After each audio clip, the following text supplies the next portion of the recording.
벌써 아침인가? 이 만성 피로는 언제쯤 사라질까? 오늘 휴가를 안 쓰면 정말 큰일 날 것 같다. 오늘만큼은 연차를 써야겠다. 라는 생각을 하신 적이 있으십니까? 제 주변에 청년들이나 직장을 다니는 성도님들과 대화를 해보니 요즘 많은 분들이 연차를 쓰고 싶다라는 생각으로 눈을 뜨고 퇴근하고 싶다라는 생각으로 출근하며 내일이 오지 않기를 바라는 마음으로 잠에 든다고 합니다. 힘든 게 요즘 직장인들 뿐일까요? 우리 윗세대 어르신들도 허리 디스크가 터지도록 무릎에 인공연골을 바꿀 정도로 그렇게 열심히 사셨습니다. 먹고 살기 위해 겨우겨우 버티며 말입니다. 시대를 막론하고 모두가 버티는 삶을 사는 것 같습니다. 직장에서는 와이셔츠 목 부분이 노랗게 닿을 때까지, 때탈 때까지 버티고, 집안에서는 골다공증이 와도 살림살이를 하면서 버티고, 식사 후에도 이렇게 졸린데도 버티며 설교를 들으시지 않습니까? 어쩌면 우리는 삶의 연속이, 버팀의 연속이라고도 말할 수 있을 것 같은데요. 오늘 본문에 나온 다윗 역시 버티는 삶을 살고 있습니다. 다윗은 그 고난의 삶을 버티기 위해 어떤 행동을 했으며 어떤 마음이었을까? 그리고 어떻게 하면 이 힘든 버팀의 여정이 진리의 여정이 될 수 있을까? 함께 본문을 바라보며 묵상하고 은혜를 나누고자 합니다. 21장의 앞 상황은 이렇습니다. 다윗이 골리앗을 잡고 그는 나라의 영웅이 됐습니다. 나가는 전쟁마다 승리하여서 승승장구가 되어왔습니다. 그런데 다윗에게 이런 노래가 붙습니다. 사울은 천천히요, 다윗은 만만히로다. 사울은 이때부터 마음이 완악해졌고 다윗을 죽이려 하였습니다. 다윗에게 나라가 뺏길 것 같아서 그를 쫓아내려 하고 죽이려 합니다. 요나단은 내 아빠가 왜 너를 죽이냐며 아무 걱정하지 말라고 하지만 자식한테까지 화를 내는 아빠를 보면서 요나단과 다윗은 화살 수신호로 눈물의 이별을 하게 됩니다. 그것이 바로 20장의 내용이고, 오늘 본문은 다윗이 이스라엘을 떠나 노비라는 곳으로 도망간 내용입니다. 그곳에 사는 아히멜렉이라는 제사장을 찾아갔고 다윗의 버팀 여정이 시작되는데요.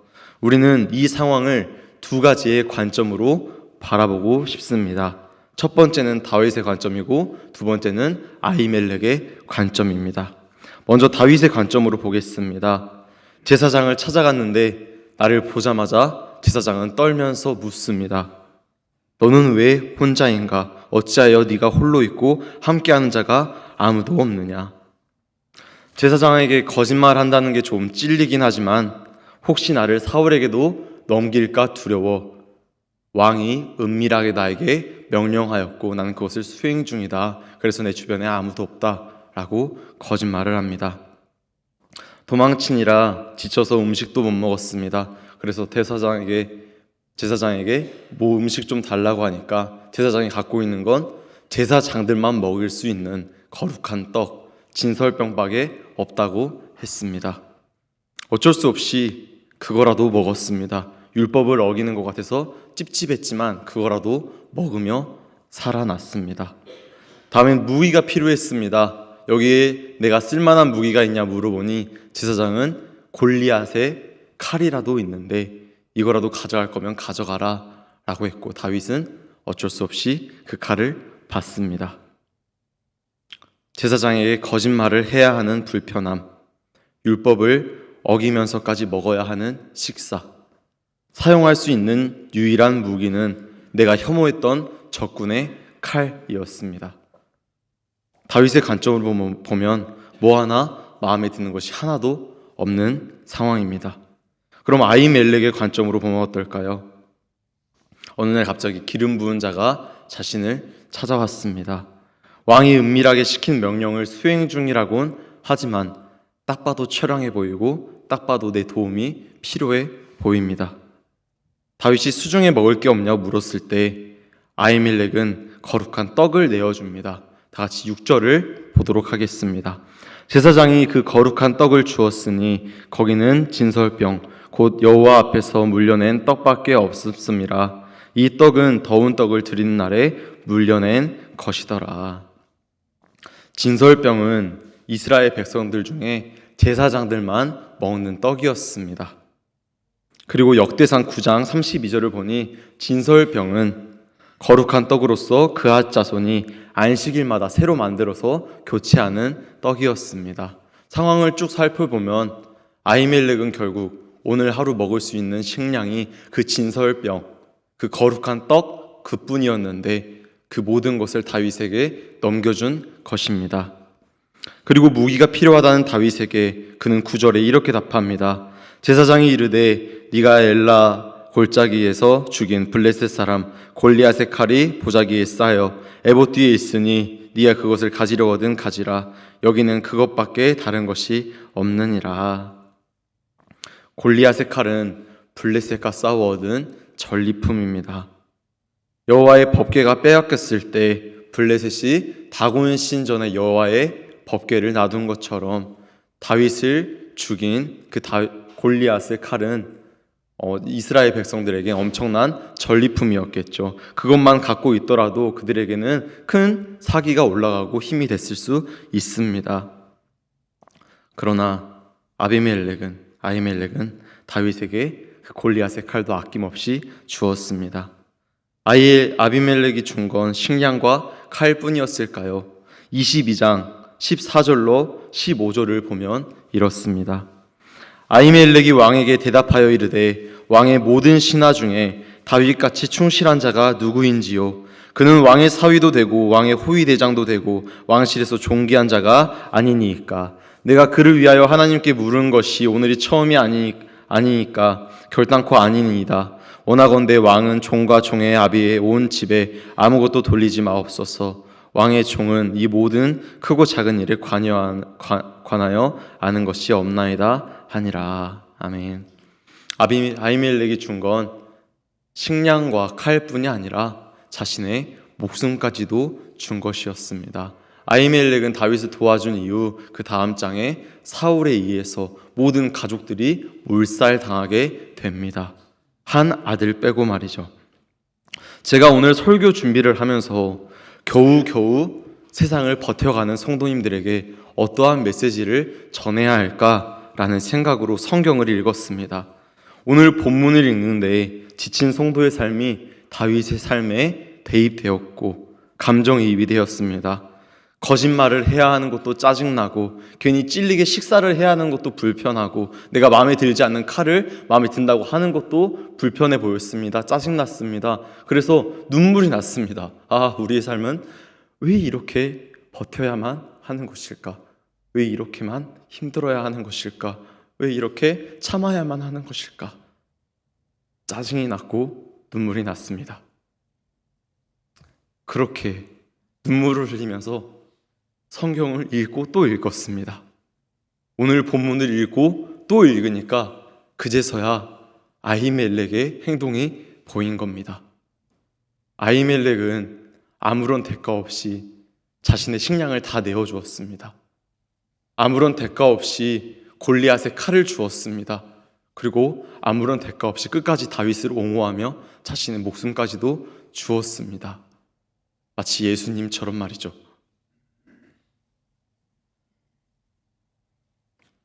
다윗의 관점에서 한참을 울면서 성경을 보던 제가 진정하고 나서 다시 천천히 성경을 보니까 아히멜렉이 보였고 그제서야 제 마음에 답답하게 묵혀있던 게 눈 녹듯이 녹았습니다. 우리는 혼자 세상과 맞서고 혼자 세상을 감당하려고 하면 너무나 팍팍하고 죽을 것 같지만 사랑하는 사람과 세상을 함께 한다면 버틸 수 있겠구나. 그리고 우리에겐 나를 사랑하시는 하나님이 계시구나.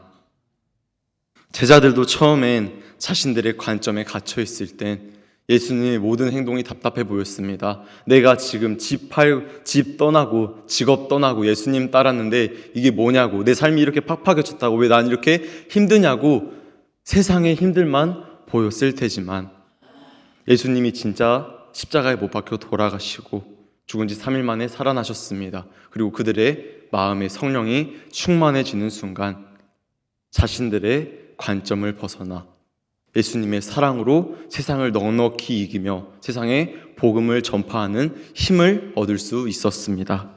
사랑하는 성도님들, 백합은 짙 익어질 때 가장 진한 향기가 나온다고 합니다. 예수님 역시 십자가 고통을 온몸으로 받아내셨고 주님이 몸소 짙 익어짐으로 세상에는 복음이라는 향기가 진하게 퍼졌습니다. 우리의 삶이 고되고 힘들어도 끝까지 믿음을 잃지 않고 버티다 보면 우리의 짙 익어짐으로 인해 우리 주변에도 복음의 향기가 널리 퍼지지 않을까요? 성도님들, 예수님은 여러분을 죽기까지 사랑하셨고 그리고 그 예수님은 오늘도 여러분들과 함께 계십니다. 목숨도 아끼지 않을 만큼 나를 사랑하신 예수님이 나와 함께 하신다는 것을 깨달았을 때 우리는 능히 세상을 버틸 수 있으며 이번 한 주간에도 힘든 일, 고된 일이 찾아오더라도 주님의 사랑을 묵상하며 신앙을 지킬 수 있는 저희 모두가 되길 간절히 소망합니다. 그런데 우리가 버티기만 하면 될까요? 버티다 힘들면 어떻게 하는 것일까요? 계속해서 버티기만 하면 반드시 우리는 지쳐 떨어질 것입니다. 그렇기에 우리는 본문의 뒷부분을 마저 살펴보며 다윗의 버팀 여정이 진리 여정으로 바뀌는 방법이 무엇인지 살펴보도록 하겠습니다. 11절과 12절을 한 목소리로 읽어보겠습니다. 아기스의 신하들이 아기스에게 말하되 이는 그 땅의 왕 다윗이 아니니까 우리가 춤추며 이 사람의 일을 노래하여 이르되 사울이 죽인 자는 천천히요 다윗은 만만이로다 하지 아니하였나이까 한지라. 다윗이 이 말을 그의 마음에 두고 가드 왕 아기스를 심히 두려워하여. 아멘. 사람은 두려움에 차게 되면 패닉이 오고 평소라면 아무렇지도 않게 해결할 만한 능력이 복잡하고 이상하게 꼬여버립니다. 초등학교 때 저는 겁이 좀 있는 학생이었습니다. 그때 당시 저희 집 주변에는 납치와 유괴 사건이 있어서 학교에서는 집 문단속을 잘 해야 된다는 교육이 철저히 이루어졌습니다. 수요일 저녁 부모님은 예배를 가시고 저는 집에 혼자 있었습니다. 갑자기 현관문을 누군가 건드리는 소리가 나서 문을 후다닥 잠궜습니다. 그리고 물어봤습니다. 누구세요? 아무런 대답이 없고 갑자기 문을 열려는 시도가 계속됐습니다. 저는 너무 무서워서 저희 집 창문에다 대고 소리쳤습니다. 미친 듯이 살려주세요, 살려주세요, 강도 들었어요 라고 정말로 크게 소리쳤습니다. 초등학교 4학년 때 말이죠. 한 5분쯤 지났을까요?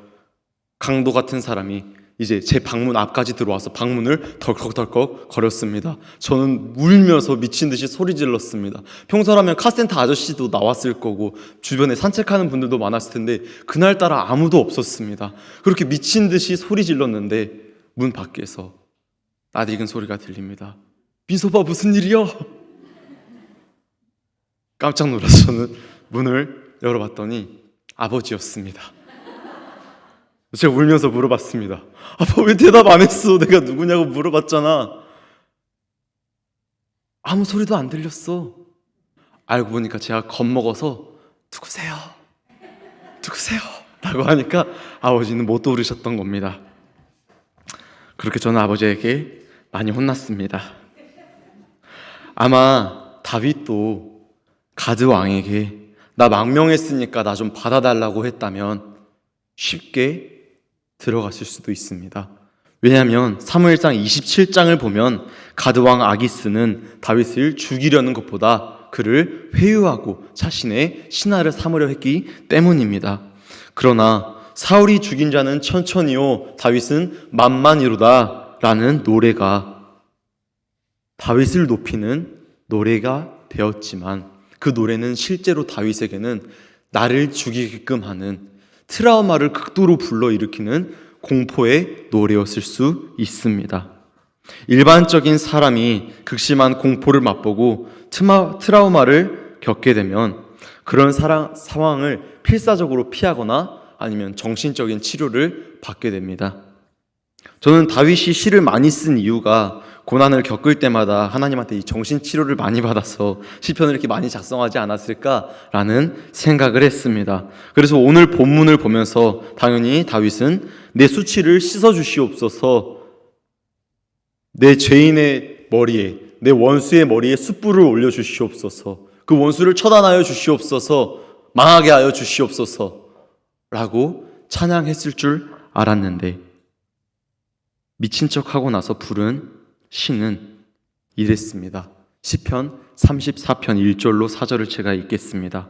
내가 여호와를 항상 송축하며 내 입술로 항상 주를 찬양하리이다. 내 영혼이 여호와를 자랑하리니 공고한 자들이 이를 듣고 기뻐하리로다. 나와 함께 여호와를 광대하시다 하며 함께 그의 이름을 높이세. 내가 여호와께 간구하매 내게 응답하시고 내 모든 두려움에서 나를 건지셨도다. 아멘.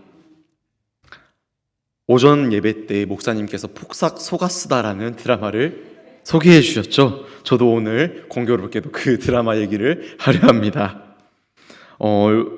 아직 그 드라마를 다 보진 않았지만 잠깐 본 장면에서는 딸에게 빠꾸하라는 아빠의 장면이 나왔습니다. 처음 딸이 김치를 먹을 때 매우면 바로 빠꾸하고 뱉으라는 아빠, 처음 초등학교 입학할 때 아니다 싶으면 집으로 빠꾸하라는 아빠, 달리기 하다 넘어지면 아빠 뒤에 서 있으니까 언제든지 빠꾸하라고, 결혼할 때도 신랑이 잘 못해주면 아빠 항상 여기 있으니 빠꾸하라고, 빠꾸하라는 아빠가 나옵니다. 그리고 이런 대사가 추가로 나옵니다. 내가 외주를 탈 때마다 아빠는 그물을 펼치고 서 있었다. 떨어져도 아빠가 있다. 그 한마디가 얼마나 든든했던지 라는 대사가 나옵니다. 저는 이 장면이 너무나 감동적이었지만 그 중에서 특히 감동적인 게 빠꾸해도 돼, 아빠 여기 있어, 알지? 라는 되물음이었습니다. 무슨 상황마다 빠꾸해도 돼, 아빠 여기 있어, 알지? 빠꾸해도 돼, 아빠 여기 서 있어, 알지?